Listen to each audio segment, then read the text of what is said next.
Paulo. Uma matéria feita pelo nosso colega Vitor Ramalho, do Maringá Post, fala que de 3 em cada 10 projetos apresentados na Câmara aqui de Maringá, de vereadores, no ano de 2025, foram considerados inconstitucionais. O dado vem de um balanço que é feito pela Comissão de Constituição e Justiça, né, e que analisou 47 propostas protocoladas por vereadores entre janeiro e agora. Então é recente, é de ontem esse material, tá?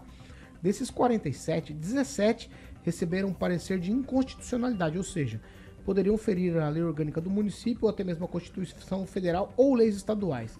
Aí outros 20 desses foram devolvidos aos autores para ajustes e apenas 7 seguiram adiante com a aprovação da comissão. Na semana passada, a CCJ emitiu seu parecer mais recente de inconstitucionalidade. Inclusive falamos aqui de um projeto da vereadora Gisele Bianchini que cria salários para presidentes de associações de moradores que tivessem salão comunitário, que era para fazer aquela manutenção, cuidar daquele espaço.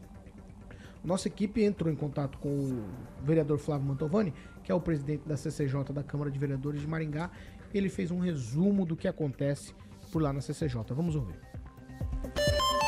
Paulo Caetano, nos últimos dias, pessoas têm me perguntado, eu que sou presidente da CCJ, as pessoas perguntam, Flávio, por que tanto projeto de lei é descartado aqui na Câmara Municipal de Maringá? Bem, os projetos que são descartados na CCJ são os projetos inconstitucionais.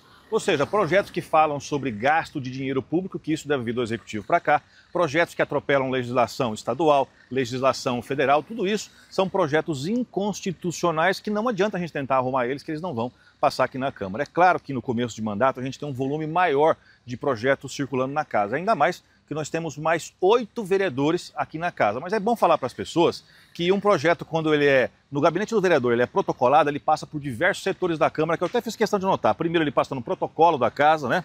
Depois ele passa no arquivo para ver se não tem nenhum projeto conflitante, no apoio legislativo que vai construir o texto, ele tem a leitura que é feita em sessão também pelos os servidores, ele tem a procuradoria e depois passa pelas comissões. É muita gente até chegar na CCJ. E quando chega ali, por muitas vezes e na maioria das vezes, esses projetos são descartados. 7 horas e 13 minutos. Gente, já falamos disso aqui. Repita. 7h13, já falamos disso aqui.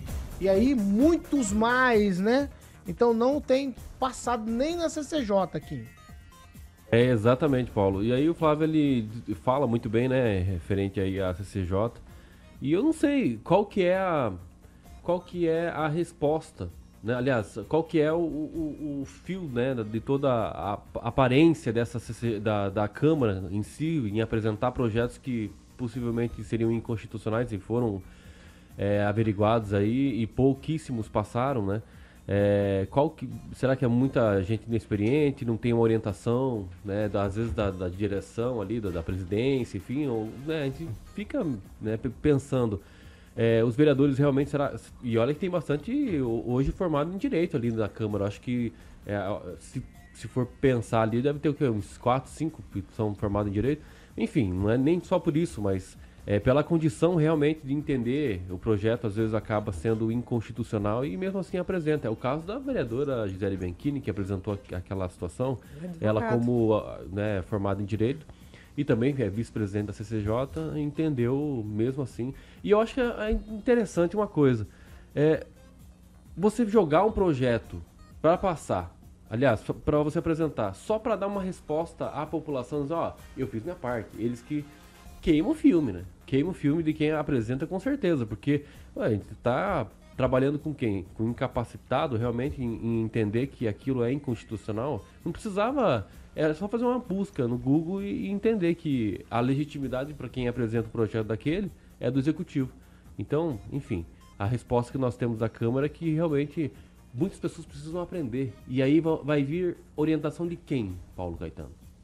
Nossa, apenas a CCJ. Não, e pelo que o Flávio fala, tem vários filtros, né?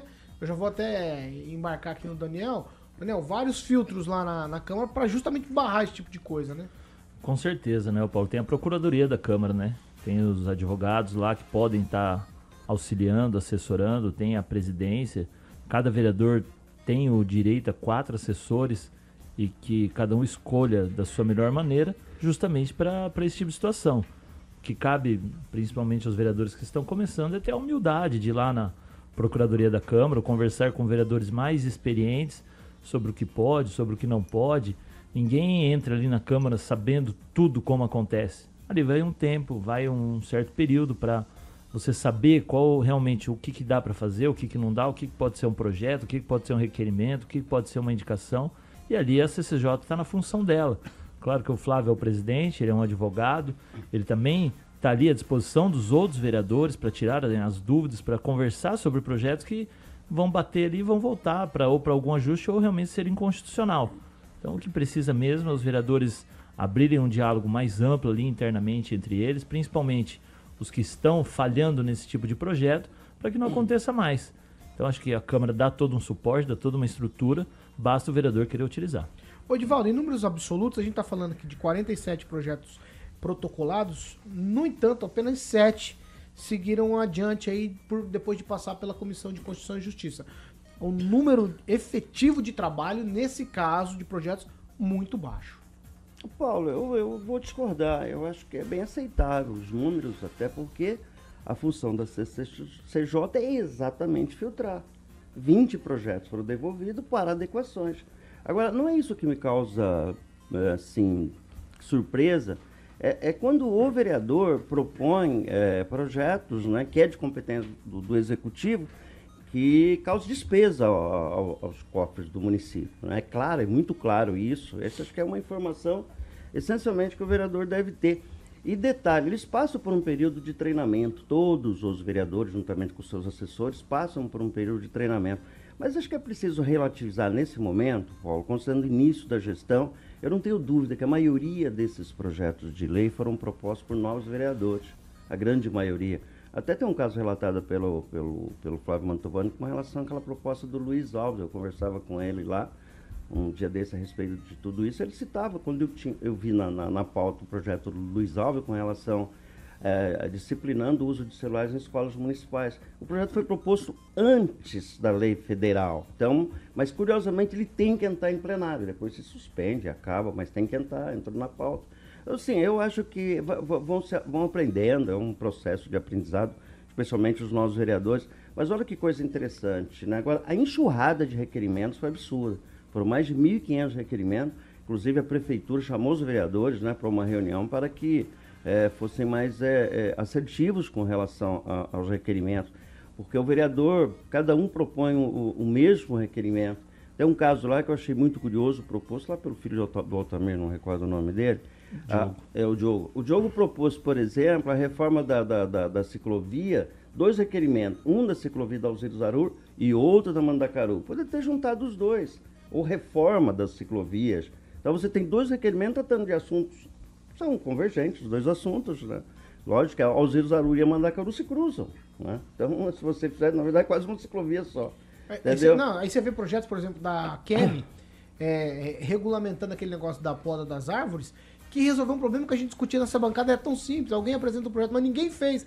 Aí chegou a vereadora nova, primeiro mandato, apresenta um projeto que, em tese, equaciona aquele problema da contratação. Exatamente, ou fazer um requerimento pedindo para o secretário quando se cortar determinada árvore, que bastaria um telefonema. Então, você está certo, o Flávio, né, de criar um protocolo de sumular algumas coisas, que aquelas decisões, olha, isso não pode, isso pode, e, enfim, organizar melhor, né? O próprio diretor da Câmara também disse que vai trabalhar, né, de forma a desburocratizar um pouco todo esse processo e torná-lo mais célere, para que a Câmara seja mais assertiva e eficiente. Paulo. E o diretor da Câmara é advogado também.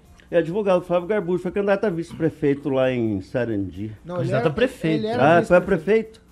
É verdade. Viu? É que tem uma sina de vice, assim, eu sempre me acabo ficando meio perdido.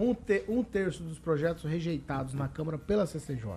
Pois é, a gente conta que tudo isso seja realmente uma questão de adaptação, né? Vamos avaliar para frente se as coisas mudam. Mas o que diz o próprio texto aqui do Maringá Post, quanto ao presidente da CCJ, é justamente, Edivaldo, que o que deve ser feito, no entanto, é instruir os gabinetes quanto uma proposição deve ser feita de forma de projeto de lei, quando demanda outro tipo de instrumento, como requerimento. Talvez explique aí o porquê dos 1.000 requerimentos.